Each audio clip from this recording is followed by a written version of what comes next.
One set thing. There's a lot of little things that contribute to us, the lack of baseball in the city. One of the things that no one is addressing is the lack of playing space. They're building, but nobody's building playgrounds. You hear a lot of the older guys say, when we was growing up, we used to play baseball all the time. Right. Where? I used to play baseball all the time too now. But now the places where it used to be filled with kids used to play are now buildings. They're putting them houses, but they're not putting in recreation. I mean, everyone loves Martin Luther King School. It's a beautiful school. I'm one who disliked it because it took away a field. We used to have three teams used to practice there. Kids used to play. That used to be a street baseball field. Now, I mean, it's a beautiful building, but it doesn't give access for the kids to play.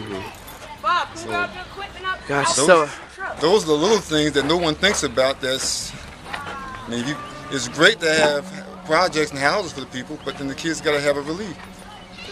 And if there's no place to play baseball, you can only get so much playing in.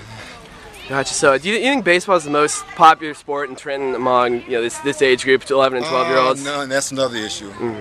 Basketball is the most popular sport here, and I have no problem with basketball. I still play basketball, but too many coaches want guys to play basketball all year round, and there's a lot of great baseball players who turn away from baseball because they're playing basketball year round.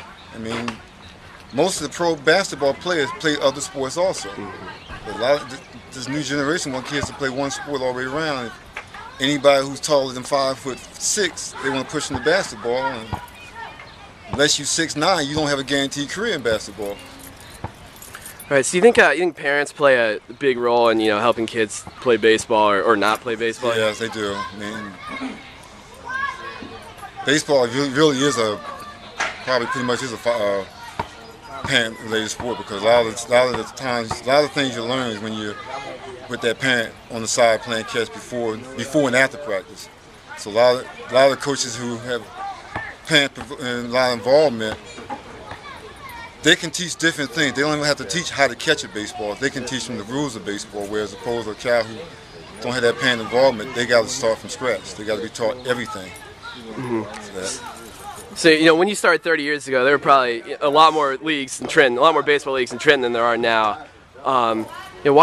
First of all, why do you think that is, and what do you think is one main thing that can help bring baseball back to the forefront of the city sports scene? I don't think it's just one thing. I mean, the fact that they did away with the middle school sports doesn't help a lot. Because even the ones that we're working with now, there's a lap in between Little League and high school. Maybe even the Babe Ruth picks up some, but the Babe Ruth used to feed from the middle schools. That's where the interest was drawn them, because by the time the Babe Ruth season come around, those kids are involved in something else. If they're not on the field, then that something else could always be something that you don't want.